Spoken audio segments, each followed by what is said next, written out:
Good morning, good evening, my lovely little dolls. Today we're going to be playing Don't Eat the Cashier. Hey. Sometimes I really wonder, how did I end up here? Not that I dreamed of being in a career of a neurosurgeon or an astronaut, but for crying out loud, working at a gas station. On the other hand, money is money. I sent out resumes to every conceivable and inconceivable place, applying for every position where I could somehow use my degree in art.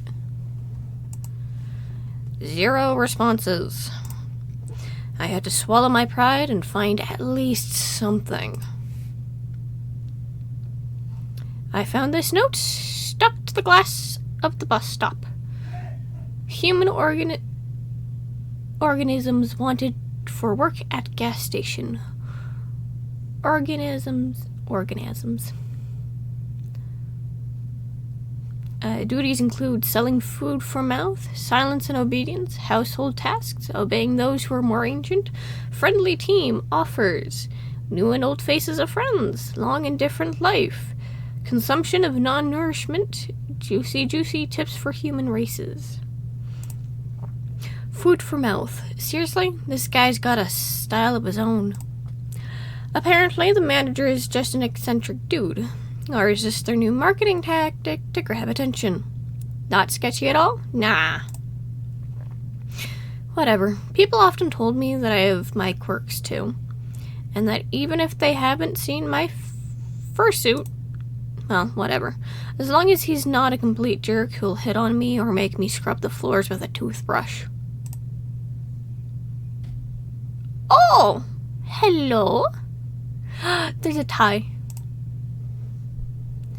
I didn't scream. I couldn't move. My brain feverishly tried to find any category for this in its database. Hallucination? Psychosis? Too many energy drinks? A typical middle manager? The monster from my nightmare stirred. Its tentacle crept closer to the counter. My God. The creature made a sound. Not from a mouth. It had none. The sound emanated from deep within its bulk. Hollow, profound, bone-shaking. Greetings, organism. I am Bob, the incredible and terrifying consumers of worlds. But you, grain of sand, may call me Manager Bob. Hello, Bob. No.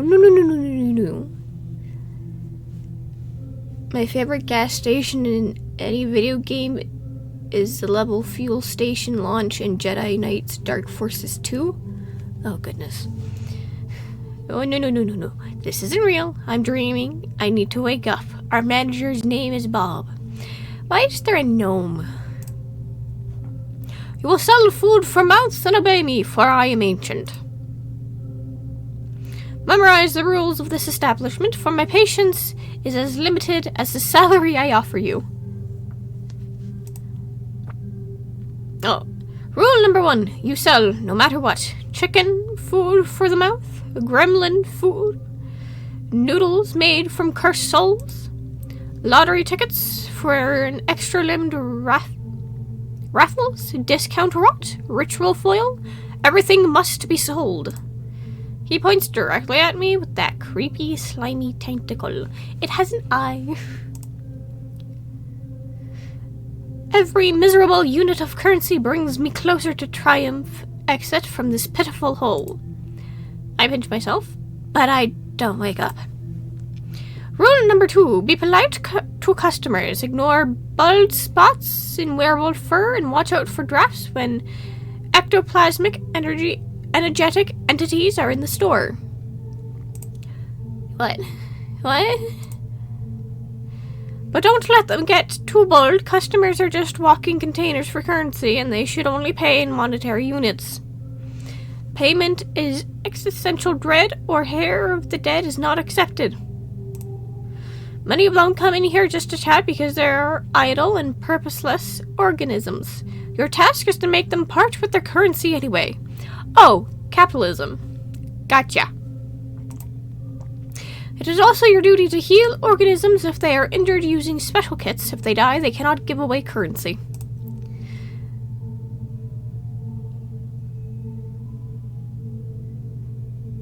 Oh, we have 3 options. I like the second one. Excuse me, dear sir. You seem to have mentioned werewolves and ectoplasm. Oh, we have saves. Ooh. Oh, I love the saves. Silently tremble with fear. No, let's go with the second one. We gotta make first impressions with our new boss, you know? My voice is as polite as ever. I managed to compress my primal screaming panic into the type ball and shove it deep down. Werewolves. And that's not to mention that you yourself are a giant meatball with tentacles, damn you. I shall answer your questions, curious polite organism. Werewolves and ectoplasm entities are just a few examples of the many insignificant life forms that frequent this establishment. What unites them is that they are all slaves to consumption, just like your kind. As for my nature, I am your immediate supervisor and the guarantor of your future financial prosperity. I'm at a gas station for monsters. I got a job with Cthulhu for minimum wage. Hey, at least Cthulhu's being a fair boss. This is all you need to know. That really is all I need to know. If you're any more knowledge would surely drive me insane. No, I've only decided what I need to know. Nah. For the first time, something resembled approval flickered across Bob's many-eyed face. A rare and unexpected display of the grains of wisdom that have not yet left the human species. Embrace your ignorance. Let it become your shield and direct path to the status of Human Employee of the Month. Ooh, and what does the Human Employee of the Month get? Ooh, do we get perks? I hope we get perks. A cash bonus of 25 cents. You know what? I'll take it.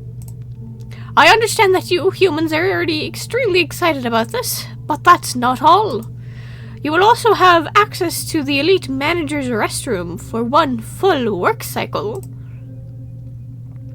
During its use, there's only a 7% chance that you will be transported to a dimension of endless pain, suffering, and unimaginable torment. Truly, generous. What is this? Hellraisers? He suddenly places a jar in front of me on the counter. On the last rule, remember, organism, this tip container must be filled with money by the end of your wake cycle. My wake cycle? Don't you mean work cycle? If the bottom of the jar is visible, I get a fork. You will be cleaning the sanitary rooms with this object in the dimension of absolute horrors and sufferings for about 200 and 510 years. 2,510 years. Sorry, that came out wrong. I couldn't take my eyes off the fork. The potential tool of my internal servitude. At this moment, my mind fully capsulates. Yes, I was hired by multi-eyed cosmic. Oh, goodness. Come on, eyes, work. Cosmic Archetic. No. Archetic squid. Yes, my clients will be non-human. Yes, I'm being threatened with a fork and eternal toilet cleaning. How could anyone clean anything with a fork? The same will happen if you even think of escaping before the end of your work contract. My ocular sensorium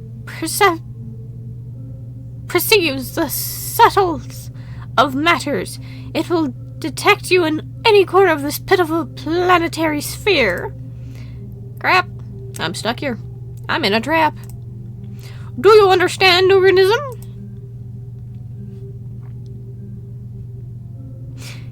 Yes, sir. Acceptable. Oh, he got hearts. He got hearts by his name. Goodbye, organism. Good luck in your current accusation and button pressing. Could you show me exactly how to press the buttons? I point at the sticky buttons on the vending machine. Bob centralized looks at my finger and then at the machine, then back at my face. The creature sighs. A tentacle extends from his body with torturous slowness. With the drama of a pianist playing the last tragic note, the tip of the tentacle presses down. Click. Bob waits, expectingly. Got it. Your capacity for learning is phenomenal. This concludes the briefing. Remain as polite an organism as you are. He leaves. There's only like 2 shelves? He didn't turn around as a human would. His tentacles simply shifted his entire mass in another direction with a soft gurgling sound, and he waddled across the Lenneman. I am not doing words. Finally, he left me alone. The silence at the gas station was broken only by the hum of refrigerators containing juicy juices and the buzzing of the neon lamp above my head. I stood in the same spot, as if rooted to the ground. My breath returned to me in a sharp, uneven gasp. My hands were shaking. The tip jar, which I need to fill to avoid ending up in a dimension of ancient horrors, still stood proudly on the counter. Okay, so what just happened? Option 1. I've gone insane. That's the most logical conclusion. Prolonged stress from job hunting, malnourishment, nerves, anxiety, a disrupted sleep schedule. My brain just malfunctioned. My boss is an alien from the 9th dimension. Yeah, that's it. I'm going to wake up on my couch in my dingy rented apartment. I pinch myself again. And nothing. I scanned the room once more. It smelled of gasoline and old coffee. It was still absurdly real. And that meant everything he said. It was all true. Werewolves, vampires, tips, the fork. A hysterical mix of laughter and a scream of terror welled up in my throat, but I held it back. I need to get through this. I need to. Oh no, don't tell me that was the first customer.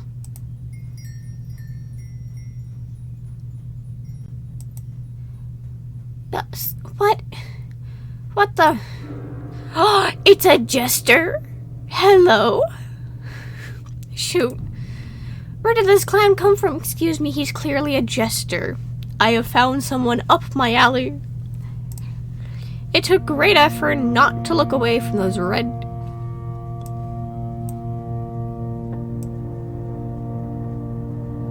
There. It took great effort not to look away from those red eyes burning in the pitch black darkness.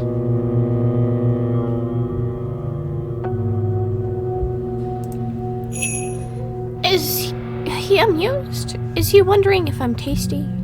Bob didn't exactly give any guarantees that I wouldn't get devoured at work. My brain, still recovering from the encounter with Bob, was frantically trying to figure out how to break this ringing silence. Ooh. Good evening, sir. What would you like to purchase? Oh! Oh, we get to see his face now. Well, he seems friendly enough. Yeah, I like this guy. Purchase? I would like to purchase your attention.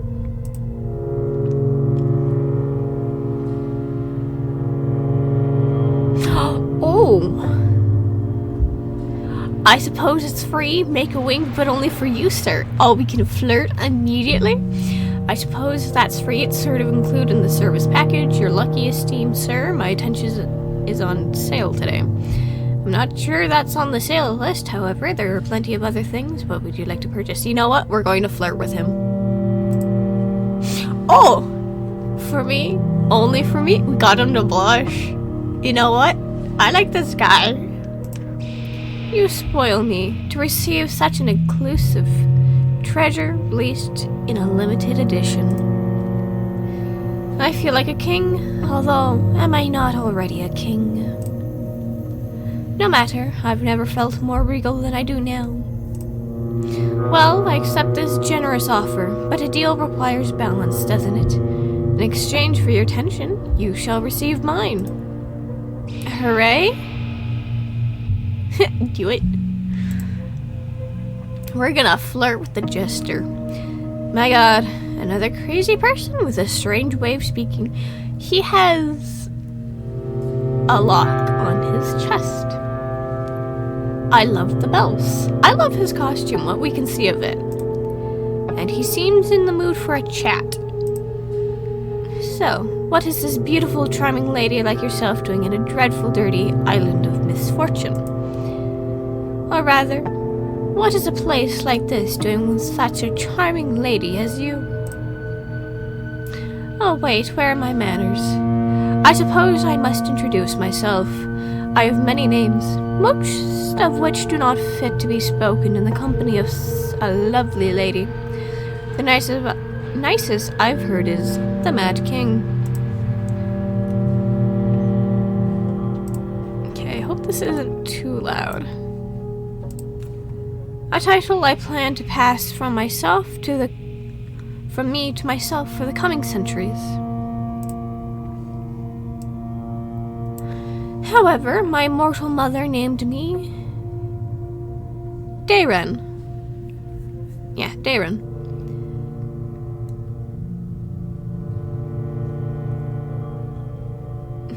I'm sorry, your mother is mortal. That implies that your father is immortal. Now, may I have your hand?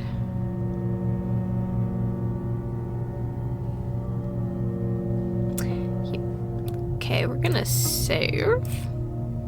Yeah, let's offer him our hand. Oh! He suddenly bows his head and presses his lips to my knuckles. Meeting you is truly a pleasure. His lips are cold, yet a ghostly warmth spread across my skin. So here I am, dealing with a real gentleman. How lovely. Or a king as he calls himself. Of all the kings and emperors locked in their soft chambers, this one has probably found a way to escape. May I know your name? I don't immediately realize he's asking me a question. Still in a daze from that gentlemanly kiss.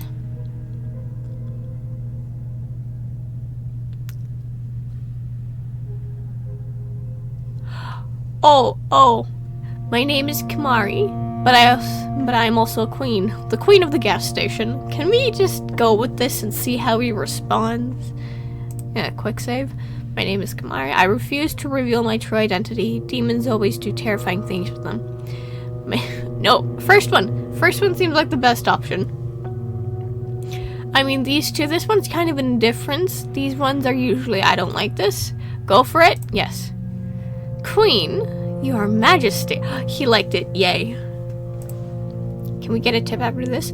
Forgive my outrageous ignorance. I did not recognize the sovereign of this noble kingdom of oil and discounted juicy drinks. I humbly bow before you, your majesty of the midnight shift. Sorry I didn't send envoys ahead.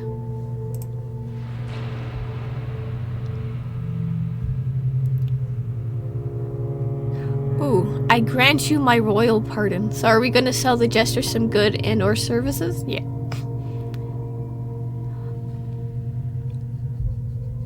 Oh. I feel like I should know what this word is. Can we get a tip after this? I hope if we do well enough, we'll get a tip. Quickly. My brain. I know a lot of words. Go with the second one. I really want to know it.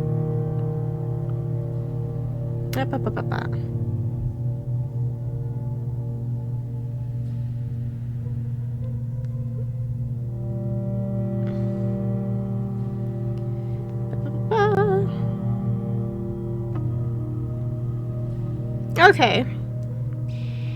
So basically, okay, so you guys said second? Very well. I figured out what this means. Basically turning someone into a vassal. Yeah. Or servant. I knew I recognized it. I read a lot of novels that have this word, so... I grant you my royal pardon. A pardon from the lips of the queen herself. Okay, so you like that. Good to know. We are hitting all of the hearts with Darien. How my wounded soul rejoice, I am redeemed, reborn in the light of your mercy. This act of mercy will be sung by the poets of my realm, those who can still rhyme rather than just wallow in alcoholic oblivion. You know, my company has been especially interesting effect on the artistic types, as I've discovered.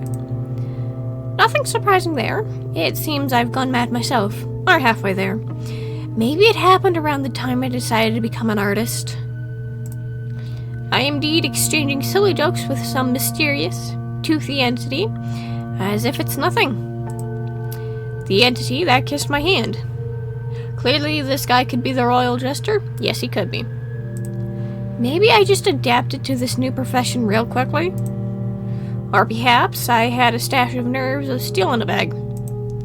I can't shake the feeling, though, that this clown is about to explode himself. Or blow me up. I feel like my brain is turning into jelly. Actually, it's not all that bad. Maybe I've just been spoiled by all those mangas about sinister and tragic monsters. No, the only tragic thing about this client so far is his tragic unwillingness to buy my discount rot. So, let's finally get to the purpose of my visit. Finally! It's completely unknown to me. Sell him some Doritos, Mountain Dew, and a lottery ticket. I've been trying. Oh, for crying out loud. There's nothing interesting in the assortment of this pathetic shack except for you, so I'm buying your time. Let's have dinner. I'm sure you must be hungry. Oh no. Allow me to create more of a pleasant atmosphere for us. Oh! I'm shivering from a gust of icy wind. He just teleported half of my gas station into a radioactive dump, or a radioactive dump to my gas station. Praise the goat mother. This is my type of area. And the jar's gone. My jar!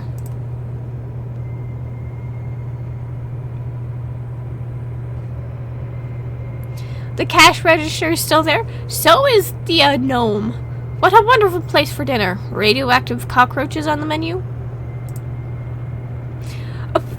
Of course, a local delicacy. Pan-fried in their own radioactive juices to preserve the flavor. Yeah, let's just... Crispy on the outside, still alive on the inside. They grant you the most thrilling superpowers. However, I can't go along without familiar landscapes. Already ruined lands make me melancholy, because all the fun has happened without me. Disgusting. Delicious favorite. I know. Sounds like a wonderful meal. Allow me. This is something seemingly less radioactive. Why is the register with us? And the piggy. Amazingly, I haven't thrown up yet. It feels like I've been flushed twice through an interdimensional toilet. I clear my throat. It seems like I'm sitting at a table. Oh, hello! He really does look like a forest king in this. Much better, wouldn't you agree? I just started my shift at the gas station and I've been abducted for a date. I mean... You know what? I think this might be a bit better, but I'm still a little bit worried about scrubbing the toilets of hell with a fork. Couldn't be better. It's beautiful here and strange. Is this your home? That is a frog owl. Words of a true poet, Kamari. Two of my favorite categories. Strange and beautiful. This place is much more than a home. It's my cage, my greatest canvas for creativity. Every ugly tree, every mad toe, every eye-bearing mushroom, it's all a piece for me, a marvelous place, except when the rocks grow legs and start running, including those that people make their homes out of. And now you're part of this place too, isn't it wonderful? I'm slowly getting used to the landscape. The firefly here are quite charming. But it'd be better without the frog with a human face. You mean that one? Right there? I think it's charming. The frog notices me too. It lets out a sad croak and then looks at me with an expression of deep existential despair.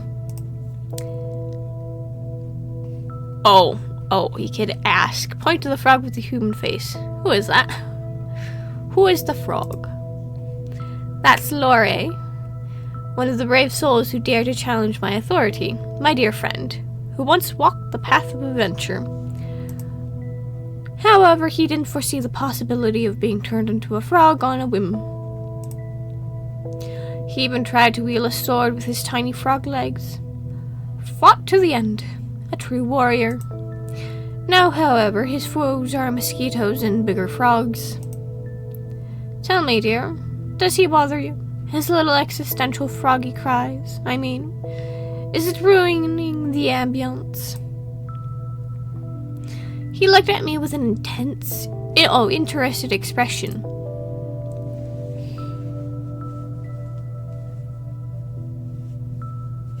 No, I want him to watch. Oh.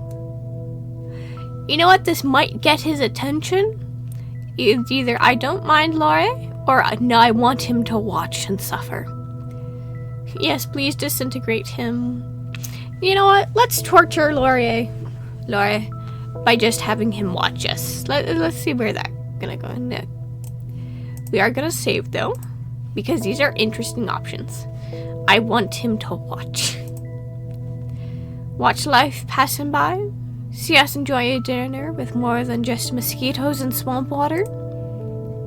My dear, you are a treasure trove of delightful dark little surprises. So, dinner, I'm sure you must be starving. Traveling between realities must be exhausting.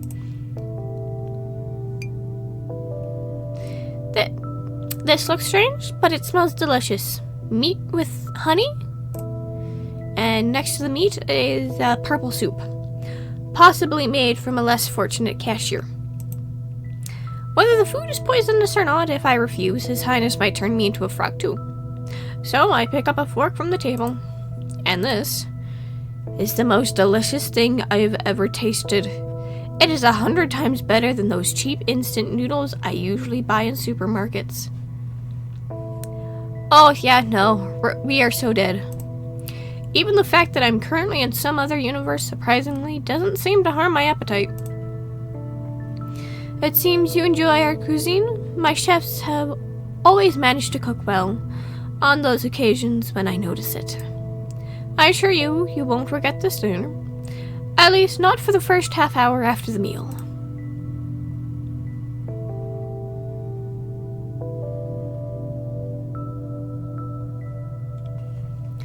Thank you, you are very kind. Ooh. This is the best purple goo in my miserable life as a miserable cashier. Why are you doing this? The dinner, the teleports, all that. Thank you for the food on my plate, not staring back at me. I think the first one, either the first one or the third one. Third one? Okay. Why are you doing all this? The dinner, the teleporting, all that. Oh, we got hearts. Why? What a delightful, pointless question, even by my standards. I do it because I can. I do it because the alternative is crushing, gray, predictable boredom. Boredom, boredom, boredom.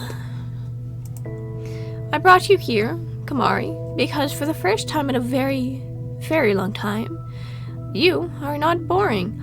So he's been watching us. So he's like an entity of art. So that means if we have an art degree, he's been watching us this entire time.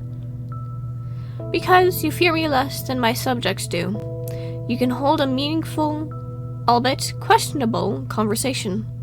Unlike my subjects, believe me, when your interlocutor's mind is as sturdy as a wet paper, all the joy of conversation quickly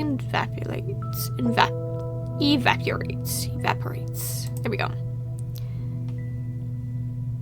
Ooh, stay silent. I nod, meaningfully, chewing on the mysteriously sourced meat. Best not to delve into this. I poke at the food with my fork and watch the particular scenery from the corner of my eye. A silence hangs between us that might even be called cozy. Were I under heavy narcotics? Ooh, what's your favorite animal? Glad you asked. It's right here on the plate. Just kidding. But I do need some time to think. Let's see. The riding flea has its own charm. Very disgusting ones. Carnivorous butterflies are beautiful, but they're dumb and noisy. As we all know, what's empty inside makes a noise. Or what's in my head. It's always ringing. I think it's a dog. The favorite animal is already on the plate. It wouldn't surprise me. It loves its owner with all its heart, whether they're a saint or a serial killer. It doesn't notice the difference. It lives in a constant, joyful state of blissful ignorance and misplaced enthusiasm. A creature that finds endless joy in the utterless meaningless. It's truly inspiring. Dogs are the Jester of the animal world, and I adore them for it. Especially the small, wrinkly ones. What about you? Cats. To them, we're probably the Jesters. I do like cats. Ooh, indeed. They are true rulers of this reality. Tiny, furry gods of apathy and disdain. And we are their obedient, foolish caretakers. But I've been lucky enough to escape their tyranny and instead enjoy my own and feed those around me. I return to my meal. And just as I chew another bite, I hear His Highness's voice. By the way, how does the meat taste? Is the human flesh tender enough? Oh! Oh boy. My fork freezes halfway.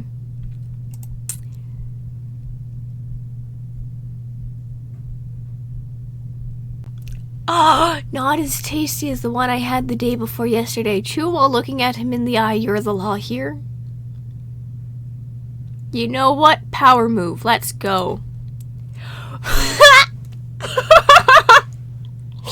His face. Instant shock. I met his gaze. Slowly, and with all authority, place a piece of meat in my mouth and begin to chew without breaking eye contact. Oh, that is beautiful. That perfect freeze and the music's gone. I can't remember ever seeing someone so shocked in my life. His mad grin vanishes, his eyes widen, and his own fork freezes halfway to his mouth. For one precious, glorious, sweet moment, the Lord of Chaos is completely and utterly baffled. Yeah, Lord of Chaos, that fits. Perfect. This is beautiful. Okay. I like this game now. I really and honestly, truly like it that we can do stuff like that. My dear, you are a true treasure. And he likes us even more. That is a man who just fell in love purposefully. Or not purposefully. Instantly. That is... Power move is the best move? Yes, it is. You didn't just call my bluff, you raised the stakes to the sky. No, it's certainly not human. It's just venison, and as far as I can tell by taste, not very intelligent. It's definitely not Timmy our carpenter, who unexpectedly disappeared near the large kitchen cauldron. Perfectly sized to fit in, definitely not. I've personally issued several decrees related to cannibalism, perhaps even concerning it prohibited, but that's beside the point. I rarely have visitors, and I'd like to tell you about other interesting guests. After all, it's the most fascinating thing I can share with you. For a place where mushrooms with eyes grow, it can be incredibly dull here. Shadows in the clearing thicken and stir. They detach from the gnarly trees, rising up from the ground like black ink, and spread across the walls. Dancing and intertwining, they're prepared to perform at their master's whim. Behold this incredibly crooked castle, my dear. Crooked to the point of absurdity, sadly. In reality, its curves took far more aesthetics, but give the creator some leeway for expressiveness. Take this guy out for chicken tenders? Damn right we are. Many brave and not so bright souls have tried to conquer this terrifying, dark, eerie, crooked castle. So many that it became even more crooked. You see, that dreadful monster living there never liked being distracted from the important duties. Terribly important duties like having long, deep conversation with its own reflecting, or concocting recipes with raisins. Oh, I think we're gonna listen silently. The monster was a tyrant, a menace. He sowed chaos and disorder, mostly on purpose. He had countless opportunities for creativity, and wasn't afraid to use them. He made some people believe they were pigeons, and others that they were grains. He wouldn't allow his best servants to have windows, fearing that the moon and both suns would get envious and want to take them away. And he deemed they seal the gaps in the door as well. He locked wizards who came to him for magical gifts in a giant laboratory, and promised them power if they invented a kettle that could boil everything except water.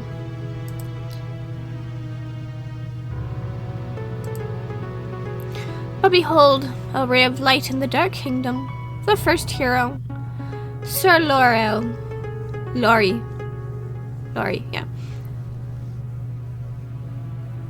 Laurie, the righteous in all his clanging, self-important glory.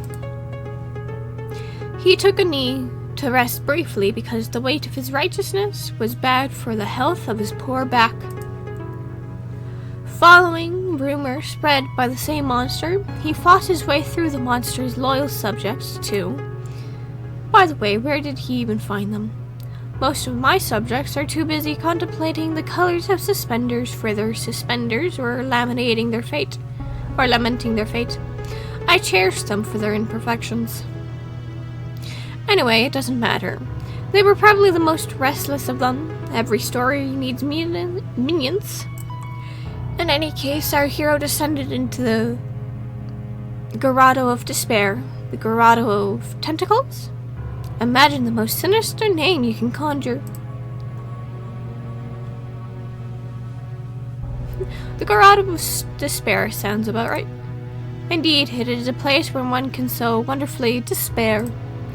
Let's not get sidetracked. Into the Grotto of Despair, our hero descended to retrieve an artifact capable of defeating the Monster King. The Ring of Incredible Power. A bit shoddily crafted, but I assure you, it looked more authentic in real life. However, the brave knight didn't know that the incredible power of this ring lay in its 440 pounds weight. That was its only magical property. The only incredible thing about this ring was its incredible stupidity and uselessness. The realization that he spent weeks of his life on divinely heavy paperweight, and the sudden crushing thought that he should have become a baker instead of a hero, just to get some sleep. Well, it broke his poor noble mind. Not that his mind was ever intended for serious burdens. Nod meaningfully, waiting for him to continue. Is it a power ring? The only one? I wish.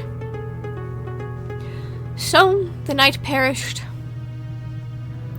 But then came along Elmer Eagle-Eye. They say he earned his nickname by escaping from an enemy fortress. On the third day of his captivity, he noticed that his prison cell was lacking the fourth wall. An archer of legendary skill who tried to kill me with a precise shot. Constantly, during breakfast, while bathing, at balls, during sleep, and even while I was deceiving a plan to get rid of him. The audacity. Yeah, cool story and all, but we need to get back to our job. I hate just killing them. Turning them into madmen is much more fun. I bestow a little curse upon the elf as well. I made it so that every time he drew his bowstring, he'd hear the most annoying melody in his ears. Elmer was a terrible racist. He hated dwarves, so naturally, the melody became the national anthem of the dwarves. Played on a loop of a bagpipe orchestra. The pure rage it provoked derailed his aim every time. Oh, I love that. The dwarves' national anthem played by bagpipes. Oh. Eventually he stormed the castle, dropping his bone, and begged for a job at my court in exchange for changing the song to anything else. He was desperate, and I was a villain. Everything aligned incredibly well. Now he's my royal huntsman. The dwarf march is replaced with a lively elven sea shanty. And let no one dare accuse me of being callous and heartless. Now he has a salary, good food, clothing, entertainment, and a full guarantee of non-dismemberment. You missed the opportunity to change his dwarf national anthem to Dwarf Serenades.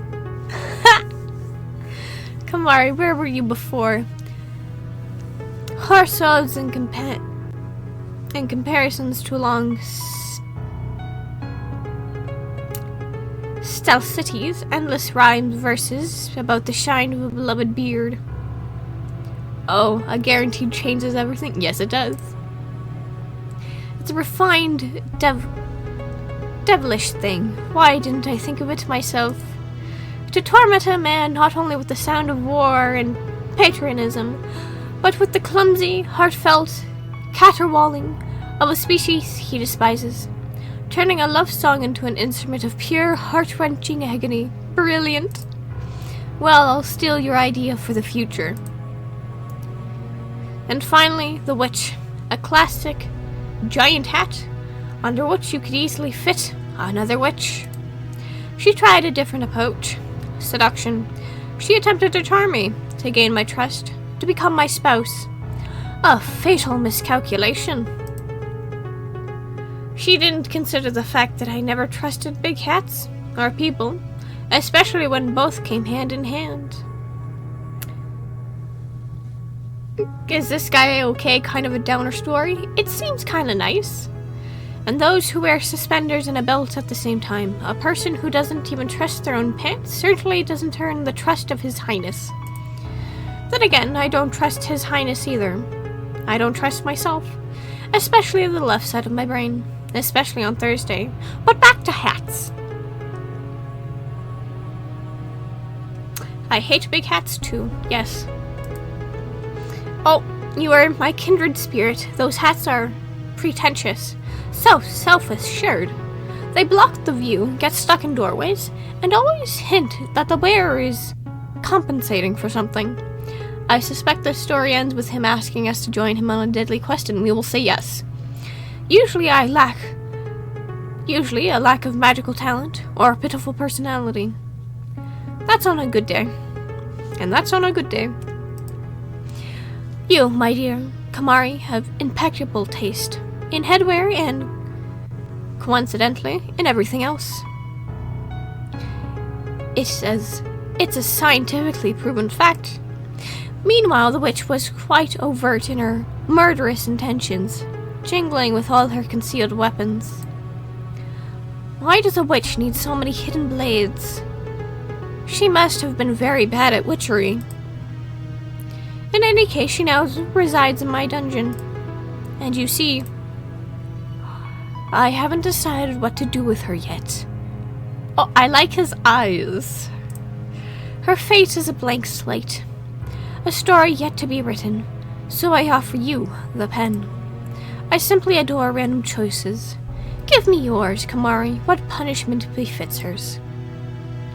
What? Does he really want me to decide what to do with a real person? Can I even say her? I don't think we are. Our alien boss will become far greater threat than anything in Darian's story. Yep. And doesn't matter what I choose. Everything here follows his whim anyway. But as long as I play the circus monkey, I have a chance to get out of here alive. Maybe I should just entertain him? Damn, what should I do?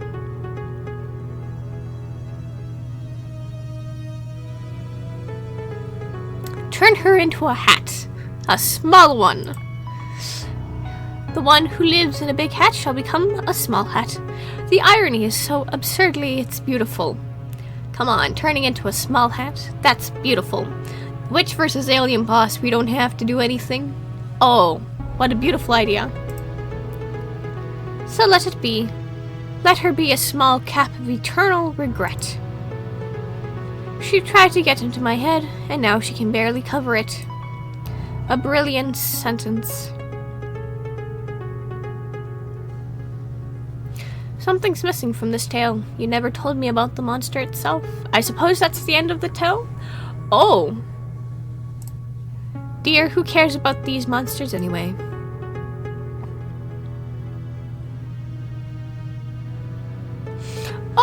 Oh, so we can... I do. If the monsters are in the muck, then I'm the pig, you see. Huh.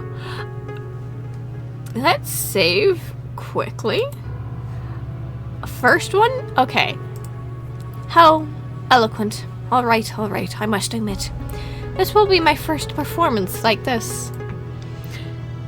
Darren sounds a bit bewildered, it seems. Allow me to just toss my mind up and see how it lands. You see, the monster was originally much more modest and less majestic. But we all have to start somewhere, right? Then my head suddenly became a bit crowded. First, whispers, then arguments, then full-fledged discussions that had to be participated in, and involved inanimate objects. Guests in ajar doors, closets, even in cookie jars, every container a potential foe, and I was surrounded by containers. To be fair, sometimes they told funny stories. But why was I afflicted with this curse? Pondering it drives me mad, even more so. It seems the question is meant for me.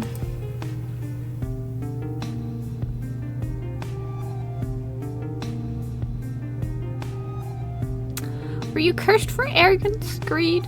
Did you touch a curse artifact? Maybe a summary of yours? No, we are not going there, chat. Does your family have anything in common with the Hasenburgers? Oh, remain silent. We're doing another save. Oh boy. Which way to go? We have 4 options. I feel like this one might be a bad way to go. Oh boy. Huh. Decisions, too. Did you touch a cursed artifact, maybe some ring of yours? Dear, I'm afraid you've confused cause and effect. It is I who drive rings mad, not the other way around. Any poor innocent artifact I happen to touch might start screaming uncontrollably, or trying to ask those around it the meaning of their lives. No, I'm afraid it's a bit more banal.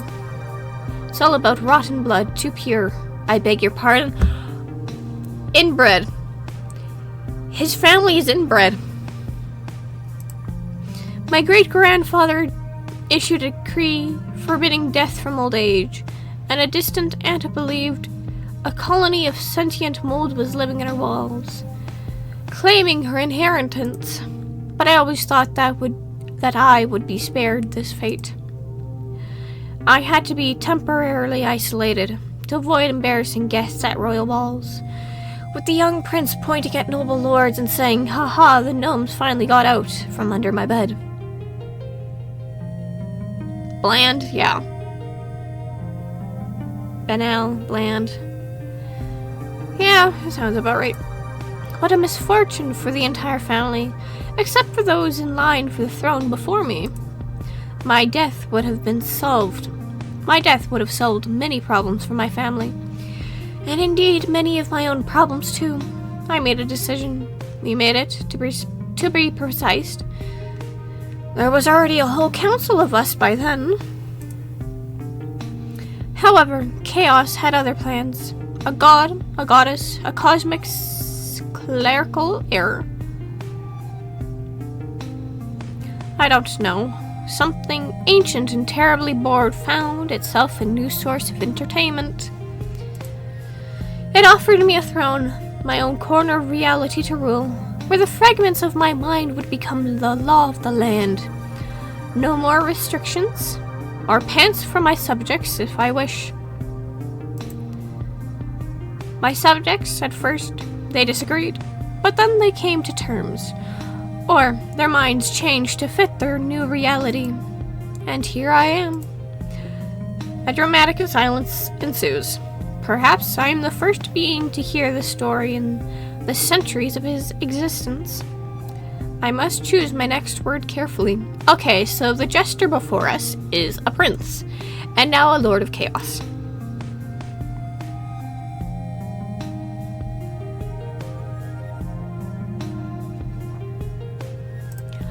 Thank you for the story. I really sympathize with you and all your multiple personalities. So you're still in a cage. It must be rather lonely.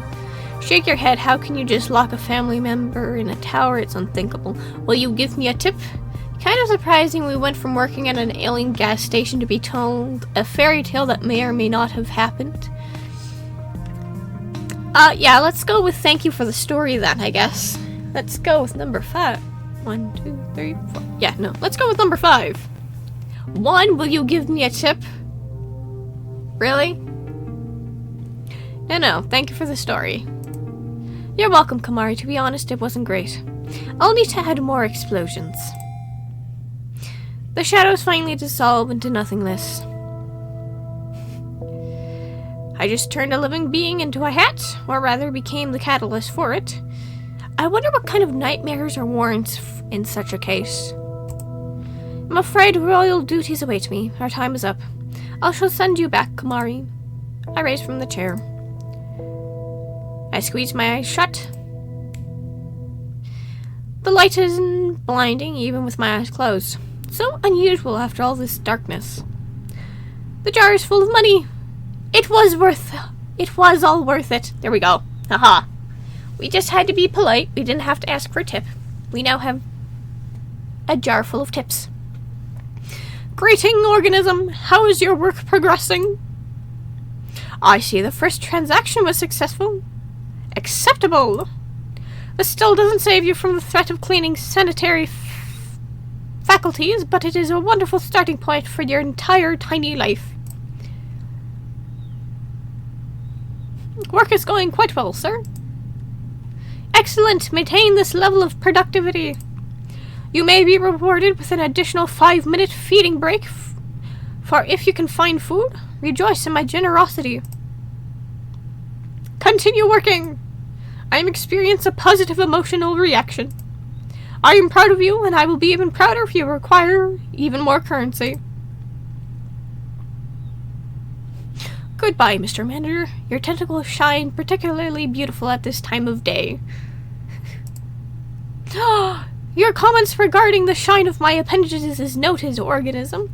I'm sorry, why are you blushing?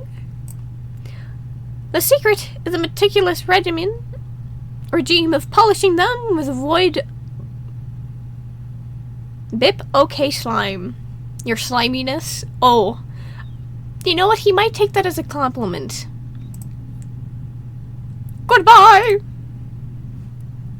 He slaps across the floor to his office. As soon as Bob's rhythmic wet slaps fade away, a deep silence descends onto the station. One moment and I'm in a surreal forest, dining in purple ghoul with a mad god. And now we're saving. Can we date the tentacle alien? You know what? We probably can. Oh, goodness.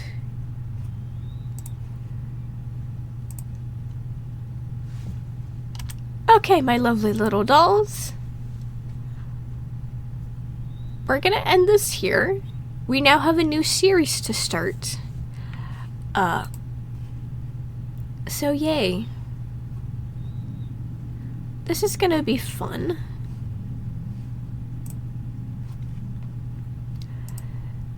I like how the story, that was quite a ride. Yes, it was. I like where it's going, to be honest. I like how absurd it is. It's kind of like Alice in Wonderland, just a little bit. Which means this is gonna be so much fun.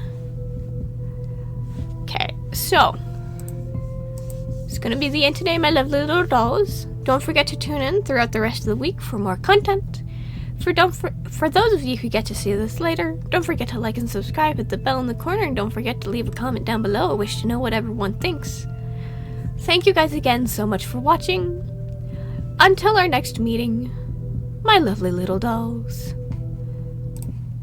Bye-bye!